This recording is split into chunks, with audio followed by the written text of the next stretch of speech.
잘 지내셨는지요? 오늘로써 풍성한 삶으로의 초대 5번째 시간을 맞이했습니다. 오늘은 세상이 깨진 이유와 죄의 본질이라는 주제로 여러분과 함께 말씀을 나누고자 합니다. 지난주 우리는 하나님께서 만드신 원래의 세상의 모습이 어떠했는지, 그리고 우리가 살아가는 이 현실의 세계가 어떠했는지를 살펴보았습니다. 원래 하나님께서는 우리 인간들이 행복하게 살 수 있는 그런 삶의 여건들을 다 마련해 주셨죠. 그러나 지금 우리가 살아가는 이 세상은 그렇지 않습니다. 여러분, 자고 일어나면 수많은 그러한 사건 사고들의 소식들을 우리가 듣게 됩니다. 그리고 아마 여러분들이 개인적 삶에서 겪는 여러 가지 일들 속에서 하나님께서 창조하신 그 원래의 세상을 맛보지 못하고 살아가는 사람들이 다일 것입니다. 왜? 하나님께서는 우리에게 행복한 세상을 창조해 주셨는데 왜 우리가 살아가는 이 현실의 삶은 그렇지가 못할까요? 이에 대한 다양한 해석과 또 대안이 인간의 삶의 인간의 역사에 있어서 지속적으로 제안되었습니다. 하지만 그렇다면 이 성경이 말하는 이 세상이 이렇게 된 그 원인은 무엇이라고 말하고 있겠습니까? 그리고 하나님께서 원래 의도하셨던 세상을 어떻게 회복하고 계신지에 대해서 과연 성경은 무엇이라고 말하고 있는지 생각해 보려고 합니다. 성경은 우리가 경험하는 이 현실의 이 안타까운 현실의 가장 근본적인 이유를 죄라고 말합니다. 그런데 사람들마다 이 죄에 대한 정의가 다르죠. 많은 현대인들은 나름대로 자신을 건강한 시민이라고 생각합니다. 그래서 우리가 죄인이다라는 이야기를 굉장히 싫어합니다. 그런데 성경이 말하는 이 죄라는 것은 이 세상의 창조주이신 하나님을 우주와 그리고 우리의 삶에 있어서 내 인생의 중심에서 하나님을 몰아내버리고 내가 그 자리를 대신해서 살아가는 것, 그것을 죄라고 이야기합니다. 여러분, 이 죄라는 단어, 특별히 이 영어 단어 중에 이 sin이라는 단어가 있지 않습니까? 여기 보시면 S-I-N, 요 I가 가장 중심에 있습니다. 그래서 여러분, 내가 이 삶의 중심이 되어서 하나님을 내 삶 바깥으로 몰아내버린 것, 이것을 죄라고 그렇게 이야기하고 있습니다. 왜 이것이 죄냐? 하나님께서는 이 천지 만물을 창조하실 때 하나님이 중심이 된 그런 세상을 만드셨습니다. 그리고 그분이 중심이 되어서 이 세상 모든 만물이 돌아갈 수 있게끔 그렇게 창조하셨습니다. 우리 인간은 하나님의 뜻과 목적에 의해서 또한 창조되었습니다. 그러므로 인간은 주인이 아니고, 여러분, 우리가 지금의 나이인 것은 생각해 보면 다 누군가에 의해서 부여받은 것이죠. 여러분, 내가 살아가는 삶의 환경들, 내 외모, 내 모든 것들이 사실은 내가 뭔가를 해서 일궈낸 것들이 아니고 외부로부터 주어진 것들이 절대 다수입니다. 그런데 그럼에도 불구하고 우리 인간이 자신이 주인이 되어서 살아가는 것, 주인 행세하는 것, 마치 여러분 이 지구가 태양 주위를 돌고 있는데 지구가 자기가 중심이 되어서 이 천지 만물이 자기 중심으로 돌아가고 있다라고 생각하는 것과 마찬가지인 것이죠. 자, 이를 인간편에서 묘사하자면 인간의 본질적 특성을 상실한 것이라고 할 수 있습니다. 여러분, 하나님을 하나님으로 여기지 않고 나 자신이 중심이 되어서 살아갈 때 인간에게 가장 중요한 본질적 특성인 하나님과의 교제가, 하나님과의 그 관계가 깨어져 버린 상태가 되었다는 것입니다. 이렇게 되자 인간은 다른 피조물들과 별로 차이가 없게 되었어요. 그래서 하나님을 떠난 인생은 마치 동물적 삶을 살아간다라고 이야기할 수 있습니다. 이 책에 보시면 작은 이야기가 나오는데 이 저자이신 목사님이 비행기를 타고 가다가 옆자리에 약 15년 정도 전투기를 몬 전투기 조종사와 옆자리를 앉게 되었고 이야기를 나누는 그 장면이 나옵니다. 목사님이 그분에게 물었답니다. 언제 가장 두렵냐고. 그랬더니 이 엔진이 꺼질 때랍니다. 그 엔진에 제트기 엔진에 새가 들어간다든지 이렇게 해서 갑자기 멈춰버리면 그대로 추락하는 것이죠. 마치 인간이 이 하나님과의 관계가 깨지고 자기 중심적 삶을 살아갔을 때 마치 그런 꺼진 엔진을 달고 추락하는 전투기와 같다라는 것이죠. 우리는 하나님과의 올바른 관계 안에서만 인간은 참된 인간이 될 수 있다라고 생각할 수 있습니다. 하나님과의 관계는 단지 종교적인 영역뿐만 아니라요, 우리 인생의 핵심 부분이라고 할 수 있습니다. 이 하나님과의 관계가 깨지면 사람들은 자신의 삶의 의미와 가치를 찾고 사람들과 관계를 제대로 맺을 수 있는 그런 근원적인 힘을 상실하게 됩니다. 여러분, 이 하나님과의 깨진 관계를 회복하지 않는 한 인간의 본질적 문제는 물론이거니와 이 세상의 본질적 문제도 해결할 수 없다는 것이 인간과 세상에 대한 성경의 근원적이고 분명한 진단입니다. 하나님을 우리 인생의 중심부에서 몰아내고 자신의 소견에 옳은 대로 사는 것은 하나님 편에서 본다면요, 하나님을 무시하는 것이라고 할 수 있습니다. 인간과 인간이 함께 살아가면서 겪게 되는 많은 일들이 있지만 그 중에서도 가장 우리가 기분 나쁠 때, 무시당할 때 아니겠습니까? 여러분, 누구를 좋아한다, 누구를 싫어한다 라고 했을 때는 적어도 상대방의 존재를 인정하는 것이죠. 근데 누군가를 무시한다? 그것은 있는 사람을 마치 없는 사람 취급하는 것이랑 똑같다라는 것입니다. 죄라는 것은 본질적으로 하나님을 무시하는 것. 하나님이 존재하고 계시지만 마치 없는 존재인 양 취급해버리는 것이라는 것입니다. 근데 하나님을 믿지 않고 무시한다는 이유 하나만으로 착하고 훌륭하고 좋은 일도 많이 하는 사람을 죄인이라고 하는 것은 좀 지나치지 않느냐라고 말하는 그런 사람들이 있을 수 있습니다. 근데 팀 켈러 목사님, 뉴욕에 있는 그 리디머 처치를 목회하셨던 팀 켈러 목사님의 책에 보면 이런 예화가 나옵니다. 여러분, 딸아이를 혼자 키우는 엄마가 있었습니다. 이 엄마는 자신의 전 삶을 희생해서 그 무남동녀 딸아이를 열심히 키웁니다. 물질적으로 서포트해 줄 뿐만 아니라 그가 선하게 살아야 된다, 착하게 살아야 된다 라고 하는 이 가치관도 심어줬습니다.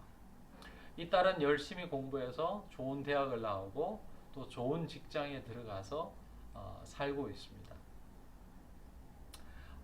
그리고 어머니의 그 교훈처럼 선하고 착하게 살려고 노력합니다. 그런데 전혀 직장을 그 어머니를 떠나서 대학 생활하고 직장 생활한 후부터는 어머니를 찾아가지 않는 것이에요. 그 어머니를 섬기지도 않는 것입니다. 물론 지금 그 어머님의 교훈을 따라서 선하고 착하게 살고 있습니다. 여러분, 인간이 선하게 살면 되고 윤리적으로 살면 되지 않느냐라고 말하는 사람들의 모습과 흡사하다라고 우리가 생각할 수 있습니다. 하나님을 무시하는 태도는 우리의 현재 삶에 심각한 영향을 끼치는데요. 하나님께서는 이 세상을 아무렇게나 만들지 않으시고 질서 있게 창조하셨습니다. 세상 모든 창조 세계가 하나님을 무시하지 않고 그렇게 존재하는데요. 인격적 존재인 인간은 그 하나님을 무시하고 그분이 만든 세상의 원칙도 무시하게 되었다는 것이죠. 자, 이렇게 하나님이 인간을 위해 만들어 주신 이 원칙을 무시하면 누가 가장 큰 피해를 받겠습니까? 그것은 다름 아닌 우리 인간 스스로입니다. 죄라는 것은 우리에게 심각한 손해를 끼치고 마지막에는 결국 이 생명의 근원 되신 하나님과 영원히 분리되는 이 죽음에 이르게까지 합니다. 이것이 바로 죄의 속성인 것이죠. 여러분, 가령 예를 들어서 하나님께서 만드신 이 세상의 많은 법칙들 중에 물리법칙이 있습니다. 여러분, 우리 어릴 적에 아이들이 슈퍼맨 영화를 보면 망토를 두르고 뛰어내리죠. 뭐 작은 계단에서 뛰어내리면 모르겠지만 담에서 뛰어내린다든지 더 높은 곳에서 뛰어내리면 어떻게 되죠? 다리가 부러지거나 다치게 되죠. 여러분, 하나님께서 만드신 이 세상의 물리 법칙도 우리 인간이 거스르면 우리가 다치게 됩니다. 하물며 하나님께서 이 세상을 창조하시고 인간들이 어떻게 하면 행복하게 살아갈 수 있을까에 대한 말씀을 주셨는데 그 원칙들을 우리가 무시한다면 인간이 행복한 삶을 살 수 있겠습니까? 절대 그럴 수 없죠. 가장 먼저는 우리 자신에게 가장 큰 손해가 오고요. 그리고 가까이 있는 사람들에게 피해를 주고 더 나아가서는 인류 전체에 심각한 그런 영향을 미치게 됩니다. 자, 이 죄에 대해서 우리가 좀 심층적인 그런 설명이 좀 필요할 것 같은데요. 하나님을 떠난 인간이 인간 중심적 삶을 살아가는 것이 죄라고 하지 않았습니까? 자, 이 죄에 대한 조금 더 설명이 필요할 것 같은데요.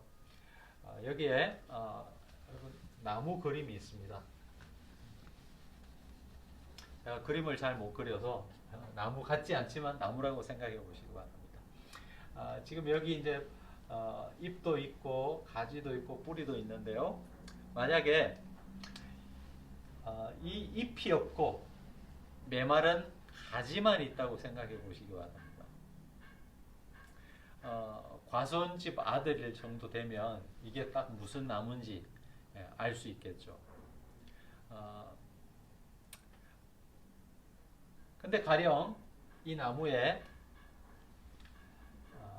이렇게 열매가 열렸다고 잎도 있고 열매가 열렸다고 생각해 보시기 바랍니다. 그러면 이 나무가 무슨 나무인지 우리는 금방 알 수 있을 것입니다. 복숭아가 열렸으면 복숭아 나무일 것이고 사과가 열렸으면 사과나무일 것이다 라고 쉽게 추측해 볼 수 있는 것이죠. 근데 가령 여러분 이 가지도 다 잘리고 열매도 없고 이 뿌리만 있는 이런 나무라고 생각해 보시기 바랍니다. 여러분, 이런 상태에 있는 나무라면 여러분이 이 나무가 무슨 나무인지 잘 모르시겠죠.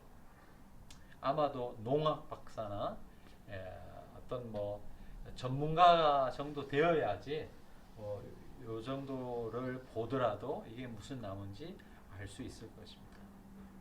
여러분, 이 이야기는 죄를 심층적으로 설명해 줍니다. 사람들은 꼭 어떤 결과물, 열매를 봤을 때 죄라고 생각하는 경향이 있습니다.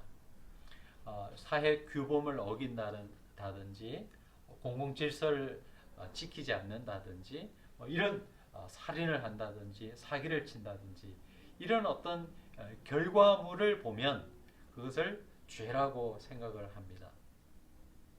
하지만 죄는 눈에 보이는 부분만 있지 않습니다.